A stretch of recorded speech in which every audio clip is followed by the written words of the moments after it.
de novo encontrar você nesse canal que tem sempre novidades, que traz muitas histórias da música brasileira. E isso é o mais importante, esse documento que nós estamos ajudando a escrever. Você vai encontrar vários desses programas em áudio, em podcast, e também em áudio e vídeo neste canal que tem o meu nome, Luiz Fernando Valhoca, no YouTube. Também é possível você encontrar no Facebook, no perfil pessoal, mas o melhor é você entrar nas listas de reprodução no YouTube e encontrando lá a música do Brasil, você vai ter uma série maravilhosa, sensacional, com pessoas que você não tem a ideia do conteúdo que elas trazem para nós e da sorte que nós temos. Quando eu falo nós, é porque eu vou chamar o meu parceiro já, porque é só preciosidade. Nós estamos aqui num garimpo, não tem como escolher a melhor pedra ou a maior, cada uma brilha de uma maneira diferente. Então, direto de Israel, o criador desta série, o nosso querido Manuel Barenboim. Alô, Luiz. Alô a todos aqueles que curtem, que gostam e que são fãs da música do Brasil. Hoje, o nosso convidado, apesar de ele já ter sido até cantor, mas nós vamos falar com ele de uma faceta separada dele, que é a que a gente considera a mais importante, porque através das mãos dele, do trabalho dele, muitos e muitos dos cantores e autores que hoje são famosos desde os anos 60, né? Foi através da mão dele, e, óbvio, ele tinha uma equipe e tudo, mas ele era o pivô, ele era o centro. Eu estou falando de Solano Ribeiro, criador e diretor do Festival de Música Popular Brasileira, do número 1 da TV Excelsior e dos outros da TV Record. Seja bem-vindo, Solano, a este nosso bate-papo, cuja intenção é a gente preservar a memória da música brasileira, através dos personagens, dos cantores, autores, produtores, técnicos, todos aqueles que fizeram com que a música popular brasileira se tornasse mundialmente uma coisa maravilhosa. Difícil de encontrar parâmetros para ela. Então, fique à vontade para contar um pouco da tua história, da tua vida, do teu começo, do meio, e não tem final. Final está longe ainda. Espero. Bom, Manel, o meu começo foi um começo um pouco estranho, né? Porque eu comecei como pretendente de James Dean. Eu entrei para a Escola de Arte Dramática para fazer, depois de ter assistido os filmes do James Dean, eu falei, eu quero ser ator. E entrei na Escola de Arte Dramática, onde eu fui contemporâneo da Nilce Brito, que se trata nada mais, nada menos do que Glória Menezes, do Sebastião Campos, do Francisco Coco, da Araci Balabanian, do Silnei Siqueira, e um monte de outros, Juca de Oliveira, e etc, etc. Gente que, ao seguir a carreira de ator, todos eles fizeram um grande sucesso e são, até hoje, alguns deles, grandes sucessos no país. E eu, de repente, numa tarde, em casa, eu estava vendo a TV Record, algum programa desses vespertinos, e vi um triozinho lá tocando, que era o Dudu do banjo, o Daniel do contrabaixo e o Paulinho, o irmão do Dudu, na bateria. E eles tocavam um rock fantástico. E eu já tinha sido cativado pelo rock, não só do Bill Haley e seus Cometas, nos embalos daquela época, como ao ouvir Elvis Presley, aí eu mudei de vez. E fiz questão de fazer parte do conjunto, e fiz parte de um conjunto que nós chamamos de The Avalons. E entrou também um chinês, o Bob, e o Passarinho. fizemos os ensaios e fizemos a estreia na casa da Regina Boni. E aí lá estava o então namorado dela, o José Bonifácio, que depois virou apenas um Boni, apenas, né? Então, esse foi o começo. E naquele dia, alguém perguntou: vocês querem tocar sábado numa festa? Tem até uma graninha para vocês. Eu falei: mas como? Tocar no sábado agora e já tem uma graninha? Então, nós fomos lá, tocamos, etc, etc, etc. Apareceu um cidadão chamado Walter Arruda, que tinha um programa de TV na TV Paulista, e perguntou se a gente gostaria de participar do programa. O programa, eu não tenho absoluta certeza, mas me parece que se chamava A Noite é de Garbo. Aparecemos ao vivo, porque não tinha tape naquela época, e quando eu estou saindo, na portaria tem uma ligação para mim. O cidadão falou: olha, estão te chamando ao telefone. Eu atendi, era um cara chamado Vaccaro Neto, Miguel Vaccaro Neto. E ele perguntou se a gente queria gravar um disco, porque ele estava lançando uma gravadora chamada Young, que pertencia ao Ole Bendiger, ao Fermata, né? Que você conheceu muito bem. E, claro, gravamos uma música que se chamava China Rock, e outra que era All the Time, a autoria deste que nos fala em português. Mas eu gravamos, o disco aconteceu de uma maneira surpreendente e nós passamos a ser convidados a fazer shows em escolas, em colégios. O mais memorável foi no Colégio de Freiras, Santa Marcelina, ali nas Perdizes, né? Onde foi um tremendo sucesso, né?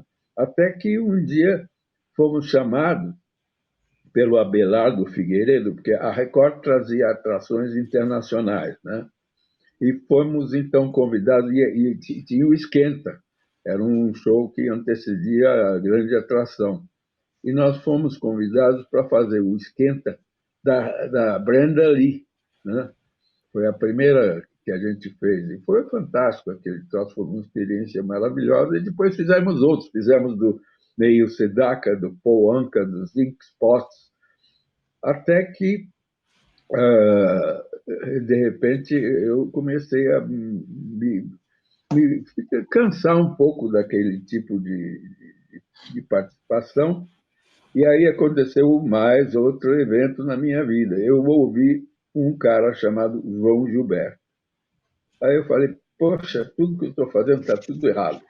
Eu quero bossa nova. Tentei, até que cheguei a cantar num programa do Walter Silva lá, no Teatro Paramount, mas eu não... Para fazer bossa nova, eu tinha que estudar. E eu não era muito chegado a estudar música, estudar violão e tudo mais. Aí eu passei o quê? Eu saí dos Ávaros e passei a fazer parte do bastidor, eu passei a ser produtor, né? E foi aí o começo. E o resto a história conta. Mas o que a gente precisa hoje é que essa história que é protagonizada por você, independente de você ser ator ou não mais, mas ela é importante que a tua voz possa transmitir, as tuas expressões faciais, tua voz possam transmitir para todos aqueles que estão nos assistindo esta memória. Por exemplo, eu vou, sabe, garanto para você que tem pouca gente que vai lembrar que você fez parte do grupo do Avalons, sabe? Muita pouca gente, né? E vocês fizeram sucesso naquela época, né? Então, conte, fique à vontade, aqui não tem pergunta, tem às vezes alguma coisa de pergunta, mas o básico é a liberdade de expressão do nosso convidado. Bom, por onde você quiser começar ou continuar. Eu continuo, né? Um dia ou uma noite, jantando no Gigeto, eu sou chamado pelo Boni e ele pergunta: você não quer trabalhar na televisão? Eu até ri, porque televisão para mim naquela época era uma coisa meio secundária, meio brega, meio. Mas eu precisava ganhar uma grana e aí eu topei e ele me deu o cargo de coordenador de programação. O que significa coordenador de programação? É o cara que mantém a estação no ar e no horário. E é o coordenador que comandava, naquela época não tinha videotape do jeito que ele é hoje. Então, o coordenador é que botava no ar os programas, botava no ar os intervalos comerciais, botava no ar o jornal, e se faltasse alguém, era o coordenador que ia ocupar o lugar dele. Quando faltava um câmera, ia o coordenador fazer câmera. Quando faltava o diretor de TV, ia o coordenador fazer a direção de TV. Quando faltava o locutor, ia o coordenador fazer a locução. E com isso eu comecei a. Eu torcia só para não faltar nenhuma atriz naquelas coisas que eles faziam lá. Ia ficar meio complicado. Mas com isso eu aprendi fazendo a televisão, como todos, como eu, como Boni, como Newton Travesso. Naquela época não existia escola de comunicação que ensinasse televisão. Você ia aprender fazendo e fazendo ao vivo, o que era uma coisa mais temerária ainda. E aí o Boni me dava muita liberdade e aconteceu que, simultaneamente, eu me envolvi com Moraci Duval e Franco Paulino, porque a gente chegou à conclusão, pô, vem esse monte de cariocas cantar bossa nova aqui, ocupam as boates, os teatros, ganham uma tremenda grana e a gente fica batendo palma e pagando. Vamos fazer alguma coisa com a bossa paulista, porque já tinha gente muito boa aqui em São Paulo.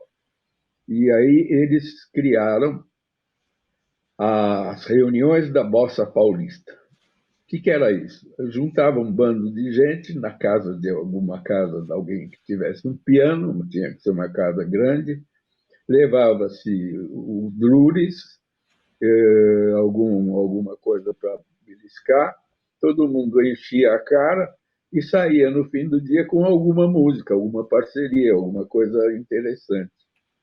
Na segunda-feira, tanto o Moraci, que tinha uma coluna na última hora, como o Franco Paulino, que também tinha. O Franco Paulino tinha uma coluna de música, e o Moraci uma coluna chamada Showbiz.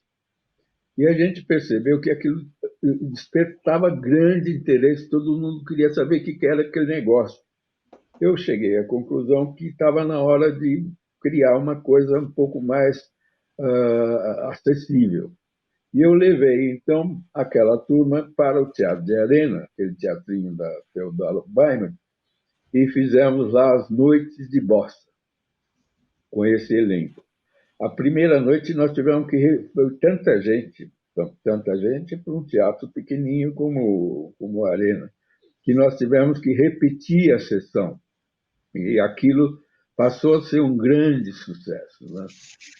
Como eu estava na Excelsior, eu perguntei ao Boni se eu podia fazer no auditório da Excelsior uma apresentação daqueles artistas chamando Bossa Paulista. E fizemos uma noite da Bossa Paulista, que foi dessa vez gravada, já era possível gravar, e transformada em 3 programas.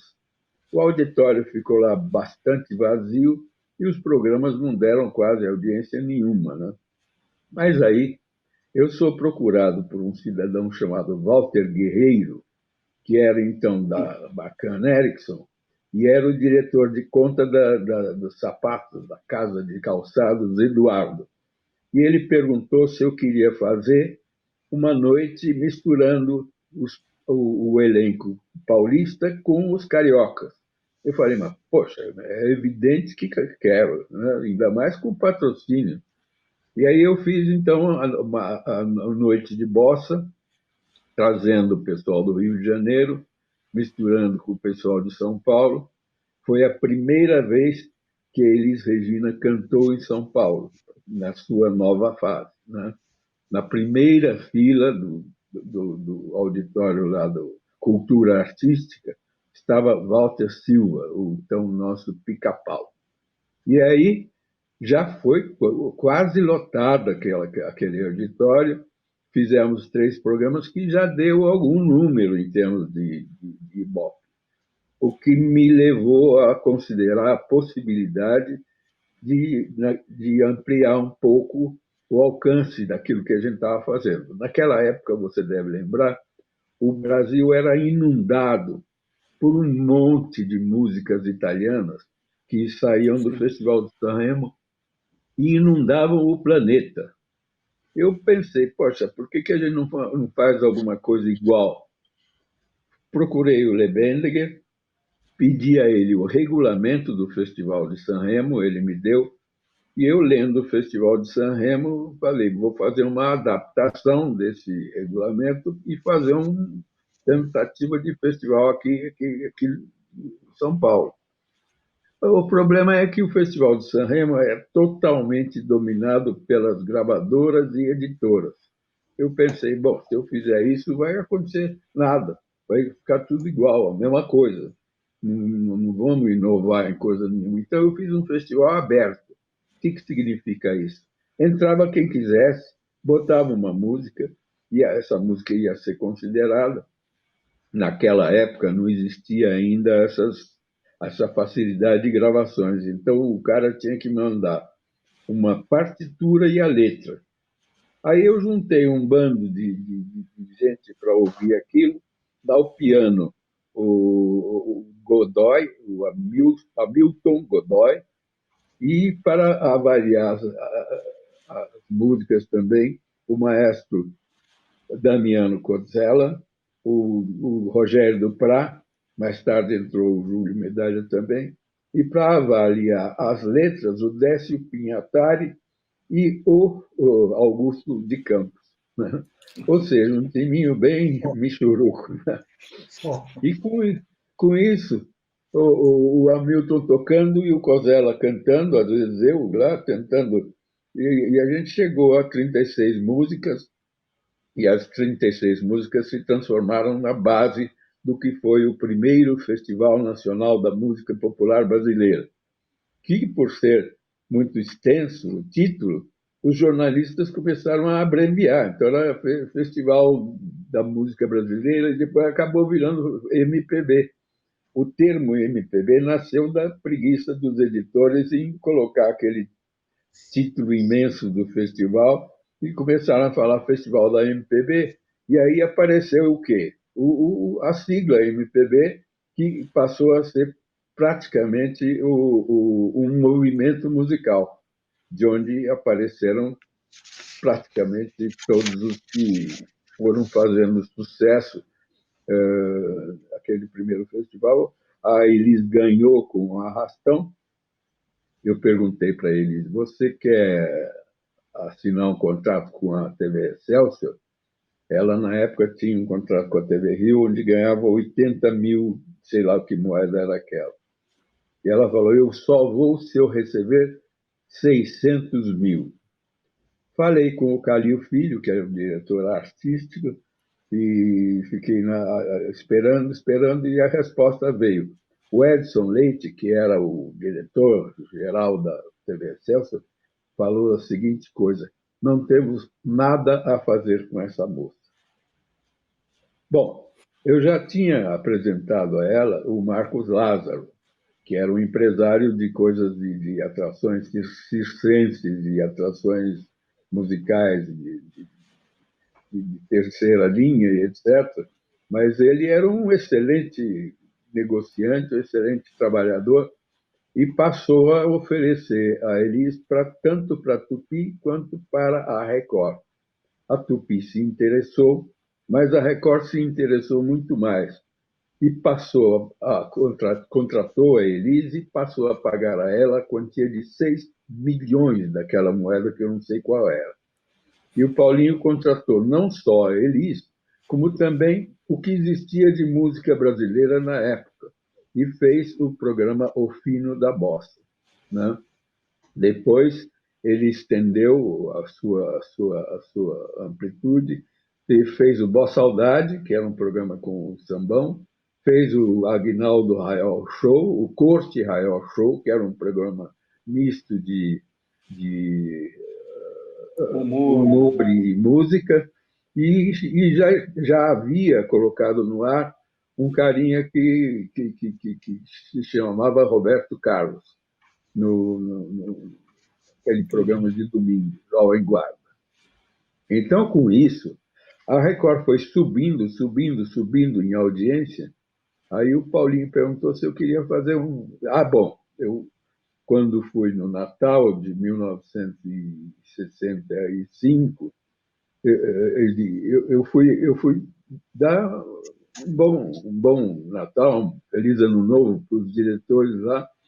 E aí, no meio daquela celebração, eu perguntei, e o festival? Aí o Edson me falou, e o festival o quê? Eu falei, como é que vai ser? Ele falou, claro que vai ser, já está contratado com a Ródia. Eu perguntei, mas como? Contratado o quê? Eu havia me desentendido com a Ródia, porque eu não queria fazer um festival itinerante. E a Ródia estava mais interessada em mostrar os seus desfiles, seu modelo e seu show, do que propriamente mostrar as músicas de novos cantores e compositores. Então, o Edson me falou, bom, você que vai fazer o festival. E eu falei, como é que vai ser? Bom, vai ser como foi o outro, em São Paulo, no Rio. Nós tínhamos feito São Paulo, Rio e Petrópolis, no Quitandinha. Falou, vai ser igual foi ano passado, só que nós vamos estender até Ouro Preto e Salvador. Eu falei, e quem que vai dirigir esse festival? Mais uma vez eu perguntei. Ele falou, você. Eu falei, eu? Eu não. Esse é o festival do Lívio Angan. Esse não é o meu festival. Saí, passei a mão num papel, botei na máquina, naquela época era a máquina de escrever, não tinha computador ainda, e fiz meu pedido de demissão. Naquela época, existia um protocolo entre as emissoras que ninguém contratava quem tivesse contratado por outro. Como eu estava liberado, o Paulinho me procurou e perguntou se eu queria fazer um festival na Record. Eu falei, Paulinho, o festival, a Record hoje em dia é o melhor lugar para se fazer música, então é claro que eu topo. E aí preparei o festival, e o festival foi aquele que resultou numa briga entre torcidas, entre disparatados e bandidos, e a briga entre o Chico Buarque e o André resultou num empate, porque o Paulinho ficou com medo que destruíssem o festival se o resultado não agradasse a plateia. E aí o empate, todo mundo gostou do empate, e o empate transformou aquele programa num programa extraordinário. E então eu iniciei o terceiro festival meu, e o terceiro também da Record, que ela já havia feito um antes, sob a direção do pai do Teófilo de Barros Filho. E o festival não teve grande repercussão, mas naquele novo momento, o Festival da Record foi um estouro, né? Então, esse praticamente foi o grande início dessa nova fase. Solano, desculpe interromper um pouquinho, só para completar e para as pessoas ficarem tendo ideia do que foi esse festival. Se a gente lembrar que, além de Jair Rodrigues e Chico Buarque, vamos assim dizer, ou seja, Vandré, Chico Buarque, Nara Leão, todas essas pessoas que já estavam ali, do que eu estou lembrando agora é o quinto lugar, se não me falha a memória, foi do Caetano Veloso. Então, você já vê que aí já começam a aparecer os nomes, as pessoas, e lembrar que no primeiro festival, da Excelsior, uma das classificadas foi um samba do Chico Buarque, cantado pelo Geraldo Vandré. É verdade.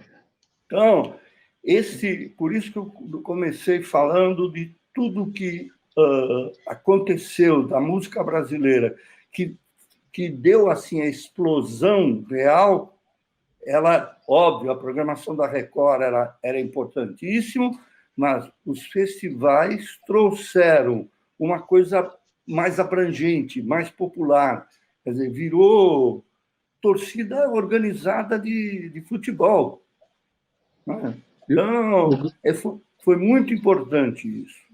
O grande mérito dos festivais foi abrir espaço para uma geração altamente talentosa que não tinha espaço e que trazia uma nova música, um novo elenco e uma nova proposta. Então, isso foi uma coisa que realmente todo mundo estava com essa expectativa. Então, eu acredito que o festival foi um catalisador. Não só o festival, mas o programa Fino, o programa Boa Saudade, os programas, a Record em si. E isso se transformou também, e como você lembrou de Sanremo era, vamos dizer assim, centralizado pelas gravadoras, mas quem dirigia era a RAI. Eu sei porque eu participei de um festival, nos 2 anos que eu fiquei, num dos festivais de Sanremo, a gente colocou uma música como finalista. Era uma guerra. Até aquele momento eu era o amigo de João Gilberto, o amigo de Pelé, sabe? Conhece tudo da bossa nova e tudo maravilhoso. A partir daquele dia, ninguém mais queria falar quase comigo, porque era uma guerra. Porque envolvia muito dinheiro, envolvia uma indústria toda. E isso gerou também no Brasil. Quer dizer, se você for contar o que ocasionou os festivais, o que ocasionaram os festivais dentro da gravadora que eu trabalhei, da Fonogram, eram artistas que da noite para o dia começaram a trazer rendimento para a gravadora que não estava programado, que não estava. Agora, Manel, para evitar essa influência das gravadoras e editoras, eu não deixava ninguém chegar perto. Quem mais chegou perto dos festivais foi você, porque eu sabia que eu precisava que as gravadoras colocassem aquelas músicas em seus discos, porque o sucesso do festival seria o sucesso de suas músicas, e elas precisavam ser gravadas. E você foi o cara que mais se aproximou disso, e eu me lembro até de ter te dado partituras dos festivais para você gravar com os cantores que participavam. Então, você teve muito a ver com isso também, porque você foi o meu elo de ligação com as gravadoras, mas absolutamente sem ser uma coisa com interesses financeiros, mas com interesses promocionais.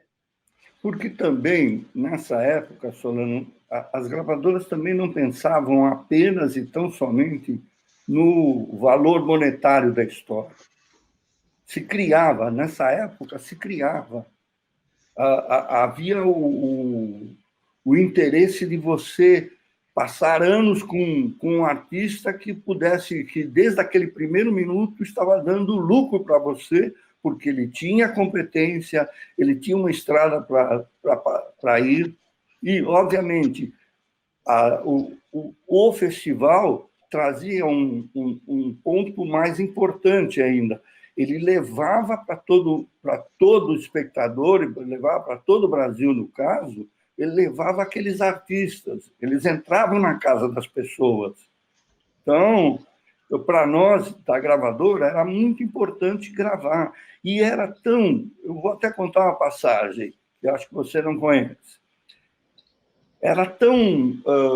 a gente se preocupava tanto com a qualidade do que a gente estava fazendo, não só nós, produtores, como também os artistas. No Festival de 67, eu era para ter sido produtor do primeiro, segundo, terceiro e quarto lugares. Eu só fiquei com o segundo, terceiro e quarto, porque o ponteio... Eu trouxe o Edu para São Paulo, porque no momento o pessoal do Heraldo, todo o pessoal estava aqui, certo?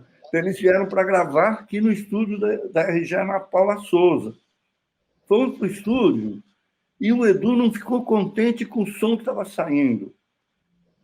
Aí voltou para o Rio de Janeiro. Então, a preocupação de você fazer uma coisa perfeita, sabe? E não foi uma imposição da gravadora que eu poderia chegar e dizer assim, vai ser aqui, vai ser assim. Não tinha isso. Porque a gente estava preservando o artista, a gente estava preservando o nosso ouro, se a gente quiser falar assim. Entendeu? Isso era muito importante. É diferente do que foi a Itália. A Itália era um outro processo, independente que as músicas eram maravilhosas. Eu não tiro, sabe, nenhum mérito dos que ganharam. E eu vi, você sabe, vivi 2 anos lá, ouvi muita coisa, vi as pessoas todas que eu ouvi os discos só. Então, Aliás, Manuel, quando você estava na Itália, num desses anos aí, em algum momento, eu estava trabalhando para a TV alemã. Eu fiz o documentário Novos Baianos Futebol Clube, e eu estava montando o programa lá em Baden-Baden, na Südwestfunk. Aí eu resolvi, vou visitar Manel lá em Milão. Peguei um trem, atravessei os Alpes, chegando em Milão assim, eu falei, como é que eu vou encontrar o Manuel? Foi muito fácil, porque ele estava meio metro acima dos italianos, né? Então, eu perguntei, Manuel, me indica um hotel para eu ficar. Ele falou, não, você vai ficar comigo, você não vai ficar em hotel coisa nenhuma, você vai ficar comigo. Com você aonde? Eu moro numa pensão.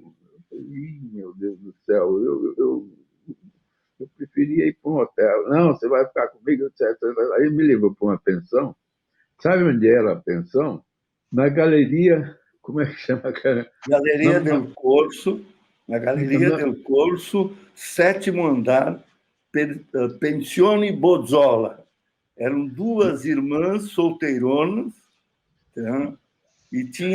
E era maravilhoso, porque você tinha italianos de todos os lugares, você ouvia os dialetos todos. E aquela experiência, de repente, depois da primeira refeição, eu falei, vou morar aqui com o Manel, nunca mais sairei daqui. A comida era absolutamente sensacional. Maravilhoso. Era maravilhoso. Agora, eu pensava que era a Galeria Vittorio Emanuele, não era não, então, né? Vittorio Emanuele é a rua, a avenida. Ah, bom, mas então é na Galeria Vittorio Emanuele. Galeria del Corso. Galeria del Corso. Um luxo, que eu até hoje... E ali tinha a loja de música mais importante de Milão, que era a Messaggeria Musicale, que era da gravadora CBS, no caso, Messaggeria Musicale. Mas então isso foi um parênteses para agradecer ao Manuel de não ter deixado ir para um hotel e ter tido, talvez, a experiência gastronômica mais fantástica que eu tive ao longo da minha vida. Eu fico Mas vamos voltar para a música. Feliz. Mas vamos voltar para a música. Para a gente voltar para a música, vamos voltar. Agora já estamos em 67. Em 67, bom, 67 é um marco. Aconteceu. Em cada festival, eu tentava botar alguma coisa nova. Quando foi no Festival de 66, eu falei para o Vandré, presta atenção na música sertaneja. Eu tenho a impressão que ela é muito forte e ela pode significar um filão e um caminho interessante. E ele apareceu com Disparada, né? Naquela época, o pessoal da MPB era muito sectário e não admitia de jeito nenhum a presença de guitarras elétricas na música brasileira.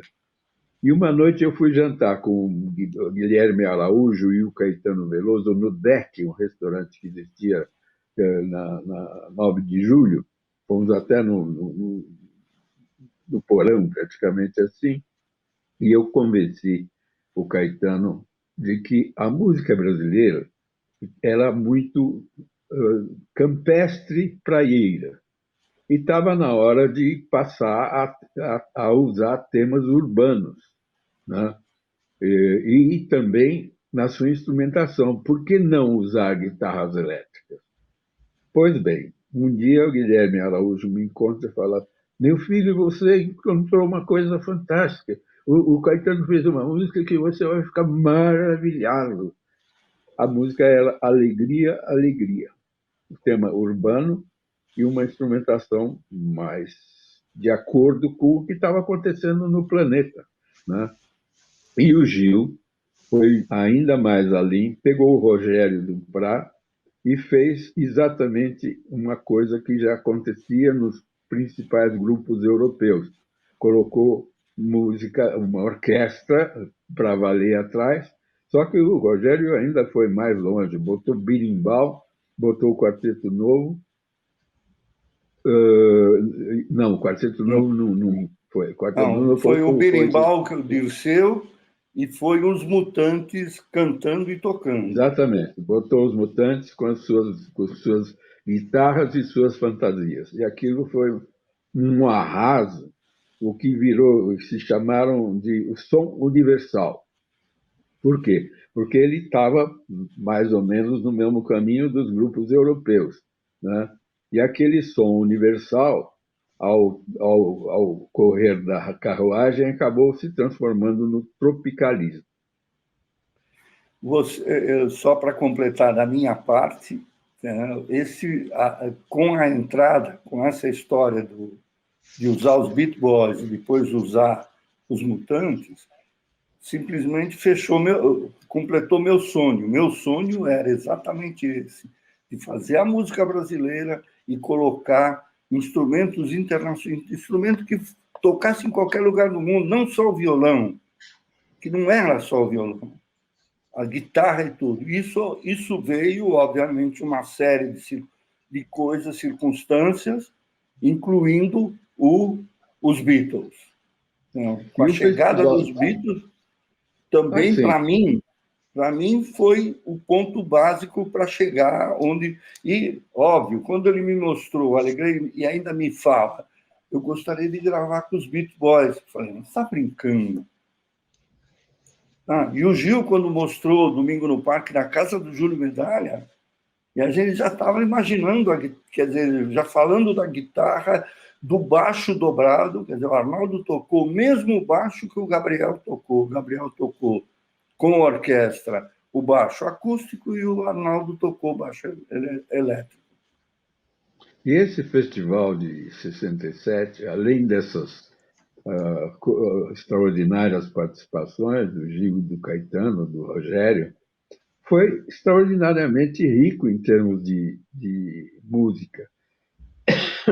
Nesse ano, por incrível que pareça, a música do Johnny Alf não foi classificada para a final. E depois virou um tremendo sucesso, Eu e a Brisa. Eu e a Brisa. Mas nesse ano nós tivemos... Eu fui o produtor. Eu produzi com a Márcia. Arranjo do Briamonte. E que foi, talvez, um dos maiores sucessos daquele ano, né? E nós tivemos também o Cantador, com Elis. Nós tivemos Roda Viva, com Chico Buarque. Era difícil escolher uma música para vencer o festival. E eu acho que o júri foi conservador ao dar a vitória para o Edu, com o Ponteio, porque todo o júri é meio conservador mesmo. E o Ponteio era um trabalho perfeito em termos musicais. Ele era perfeito em termos de tudo, né? A Marília Medalha foi extraordinária também, porque depois de algum tempo, o Sérgio Cabral falou, na verdade, eu teria votado, era no Domingo no Parque. Mas cada um fez o que achou na hora. Solano, uma curiosidade para mim, que não, e nem é do 67, eu acabei esquecendo de perguntar no 66.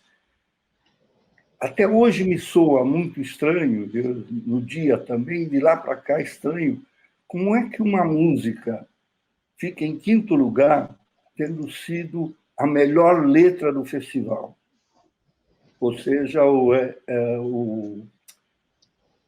a música do Caetano, É de Manhã, não, É de Manhã, é isso? Um dia, não é? Hein? Não é um dia? Aqui a Maria Odete cantou. Um dia, não é? Como um Um dia? dia, Ah, é isso, não, é um não, dia. não, não. Acho eu que é essa aí. É um dia, é isso mesmo. É um dia. Como é que.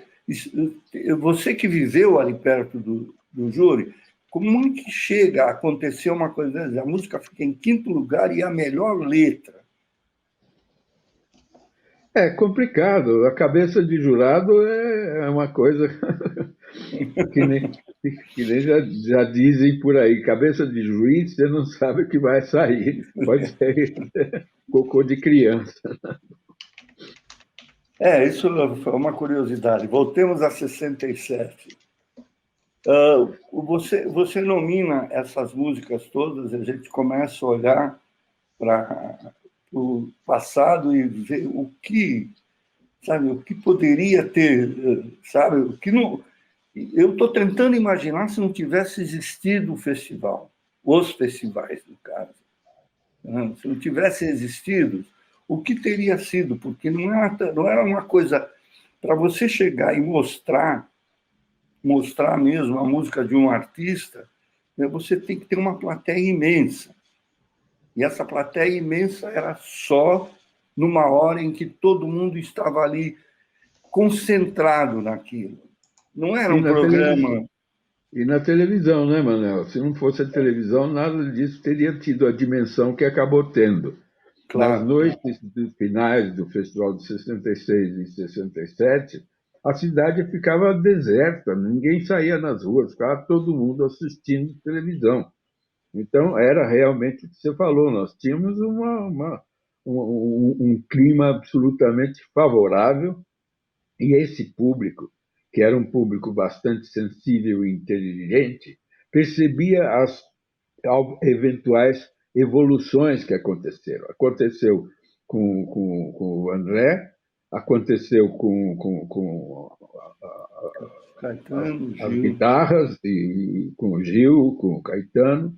E depois, no ano seguinte, o Festival de 61, ele ficou todo tropicalista, ficou até meio esquisito, né? Que o Tom Zé ganhou com São São Paulo, Paulo. meu.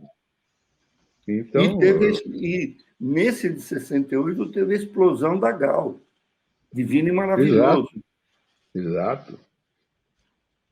Foi uma transformação e um susto para todo mundo que estava acostumado com a Gracinha, né, que cantava suave e genialmente bem, apareceu com aquela dupla Ivete, né? Com a Ivete. Ivete, quem era que fazia dupla no backing com a Ivete? Agora você me pegou. Eu também A me memória peguei. não me vem também, a minha memória também. A Ivete eu sei porque eu era um fã incondicional da Ivete. A Ivete cantando o Preciso Aprender a Ser Só do Marcos Valle era excepcional. Então, Enfim, o que aconteceu foi que o Renatão um dia me chama, falou, Solano, o Renatão foi meu assistente no Festival de 66, e aí ele deu uma proposta para o Boni aceitou, ele passou a fazer coisas na TV Globo, inclusive muita coisa para o Fantástico, e ele ficou responsável pela fase nacional do Festival Internacional da Canção daquele ano. Um dia ele me chamou, falou, Solano, domingo você vai lá em casa? Eu falei, para quê? Falou, eu quero que você me ajude a escolher as finalistas da parte paulista do festival. E também tem um detalhe: minha mãe vai fazer uma macarronada para nós.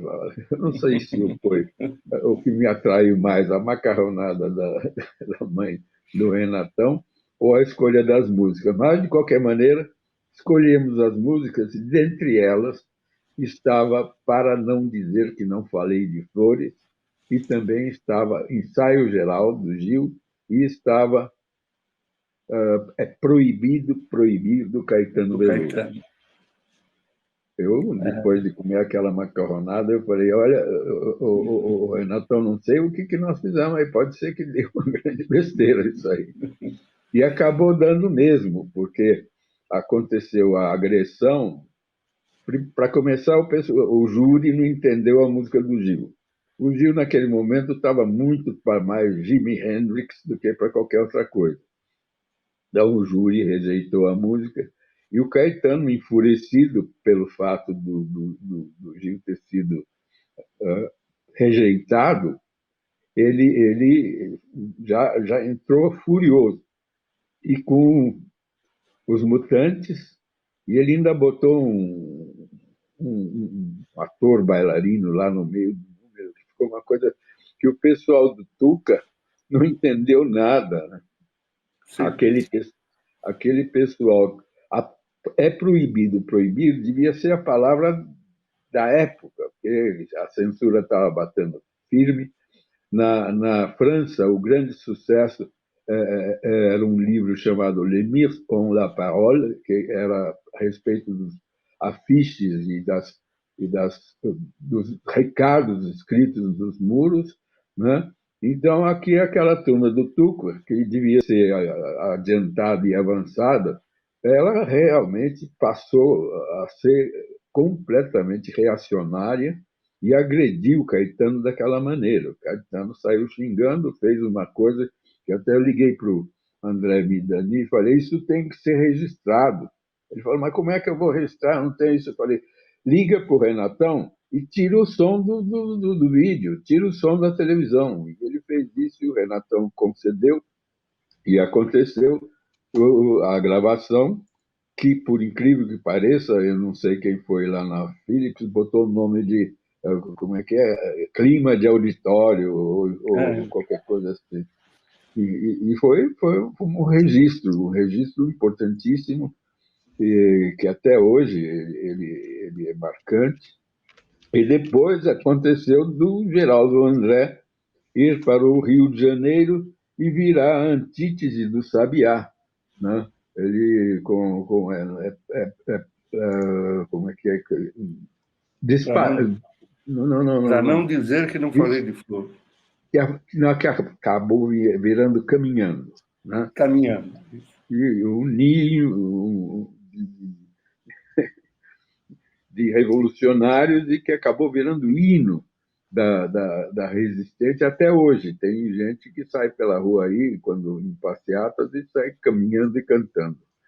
Enfim, essa história, na minha opinião, essa música foi o que detonou o ato institucional número 5, que acabou virando a grande arma e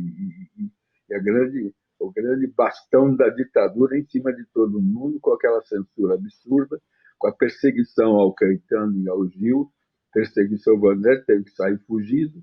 Dizem até que quem ajudou ele a fugir do Brasil foi o então governador Abreu Sodré, de quem ele era amigo.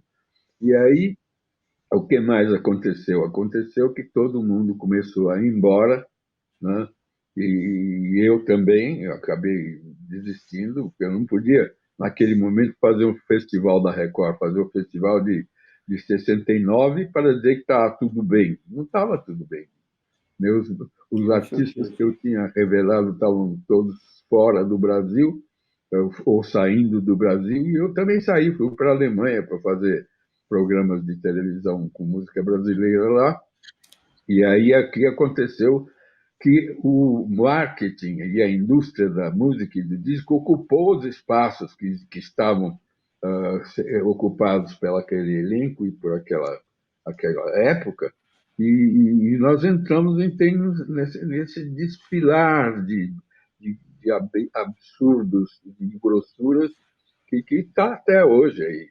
E hoje está ainda pior, né? A coisa está cada vez mais triste. Embora exista, como naquela época, um elenco fantástico, porque tudo mudou, né? A forma de fazer música mudou, a forma de vender música mudou, a forma de ouvir música mudou. Então, nós ficamos diante de uma outra realidade por causa das novas plataformas, internet e o que veio ao redor, né? E com isso apareceu um monte de gente fazendo música independente. A produção independente é a coisa que, na minha opinião, é o mais forte que existe hoje no Brasil. Tanto é que eu faço um programa na Cultura, na Rádio Cultura Brasil, que é uma rádio cultura AM, com pouquíssima audiência, mas eu estou comemorando nesse mês de agosto 15 anos de programa apresentando gente desconhecida. 15 anos. Ou seja, nós temos muito, nós temos um manancial Mas é imenso. muita gente de muito lugar, com uma diversificação muito grande de propostas e que só precisa ser exibida. Não adianta nada eu ficar na Rádio Cultura pequenininha lá. Isso tinha que ser, ao invés dessa TV Globo fazer esses programas de calouro, se ela se dedicasse um pouco mais à música melhor, essa música iria ocupar os espaços novamente. Claro que são novos espaços, novas plataformas, por novos caminhos, mas o que existe de potencial aí, eu vejo toda semana. Eu toco 3 ou 4 cantores e compositores sensacionais e novos. E acontece uma outra coisa. Aquela geração da MPB, Edu, Caetano, Gil, Chico, eles foram músicos intuitivos, eles não estudavam música, eles foram lá e, com seu talento, fizeram um trabalho tão marcante que está aí até hoje. E essa nova geração, quando eu pego o currículo dos caras, eu vejo que eles foram estudar em Berkeley, foram estudar na Juilliard School, foram estudar na França. Então, eles vêm preparados musicalmente para uma nova proposta, né? O problema é que é preciso mostrar isso. O que você falou, o festival tinha uma plateia gigantesca e essa nova turma não tem uma plateia gigantesca porque não é estimulada. Eles têm o que? The Voice Kids, The Voice, e a turma cantando em inglês. Eu vejo até hoje que a maioria dos comerciais que são exibidos pela televisão tem trilhas em inglês. E também eu vejo que numa novela com tema brasileiro, com autor brasileiro, diretor brasileiro, atores brasileiros, tem uma trilha estrangeira para fazer o disco da Som Livre. Então, romper isso, é preciso que alguém crie coragem. Eu tenho até um formato de programa, porque o festival ficou anacrônico, aquele formato lá atrás não tem mais sentido.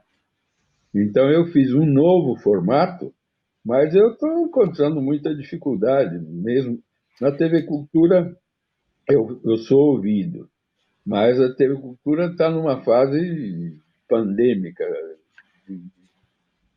Solano, sem dinheiro. nós temos dois. Quer dizer, eu quero comentar uma coisa disso que você está falando, independente que nós já estamos perto dos nossos 60 minutinhos. Sim. Você sabe que eu trabalhei até 2016 na Record. Nos meus 11 anos da Record, eu tentei, de alguma maneira, fazer alguma coisa com música, mas as emissoras de televisão não estão interessadas em música. Elas estão interessadas naquilo que eles acham que o povo vai querer. Então, aí não tem espaço nenhum, infelizmente, para esses novos talentos. O espaço deles está na internet, achando cada um o seu caminho. Infelizmente, não tem o que fazer. Infelizmente. Infelizmente também, ainda a televisão atinge mais diretamente um público maior, né?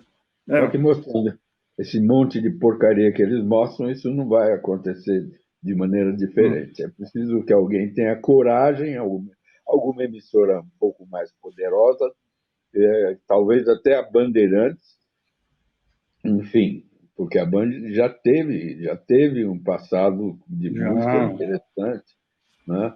E agora nada a esperar da TV Globo, a não ser a compra de formato estrangeiro. É isso.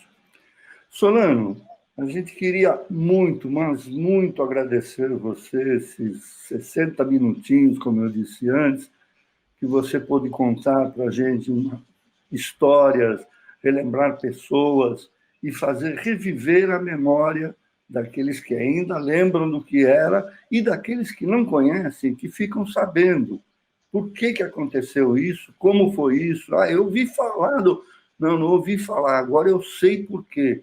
Agora eu estou entendendo por quê. Então, isso é muito importante para nós.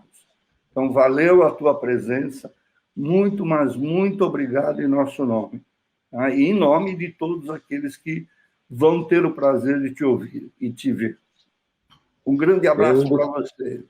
Gostei muito de conversar com você, Manuel. Eu gostei muito de ver o nosso querido Luiz Fernando, que, embora não tenha participado me perguntando coisas que podiam me comprometer, mas foi muito bom ver o Luiz Fernando. Tem uma lista grande de coisas que a gente gostaria de saber, mas você contando, tirando do fundo do seu coração todas essas histórias, a gente tem que ficar na plateia, na primeira fila, observando e absorvendo. Quem sabe num outro papo a gente conversa mais. Obrigado, viu, Solano? Foi muito bom. Imagina, eu que agradeço a vocês, foi um prazer participar desse seu programa. Prazer foi nosso. Um abraço.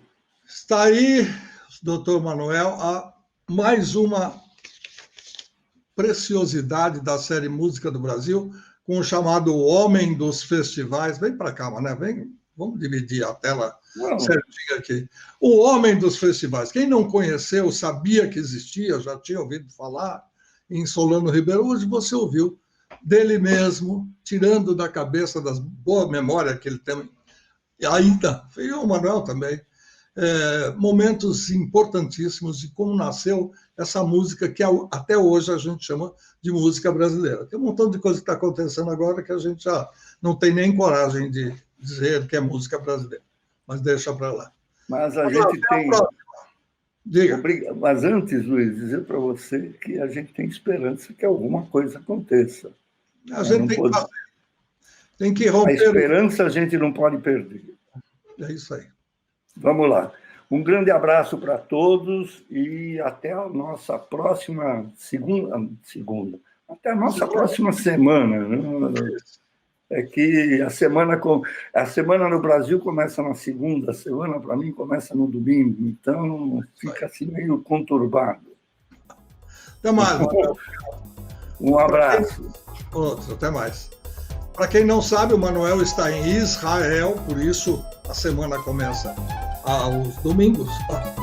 O primeiro dia da semana, depois vem a segunda, terça, quarta, terça. Obrigado a você que esteve com a gente até agora. É muito importante que a gente sempre esteja sintonizado nesses detalhes do canal. E, como sempre, para encerrar, duas palavrinhas muito simples, mas que externam do fundo do coração da gente aquilo que nós sentimos por você e pela sua atenção, participação e audiência. Até mais.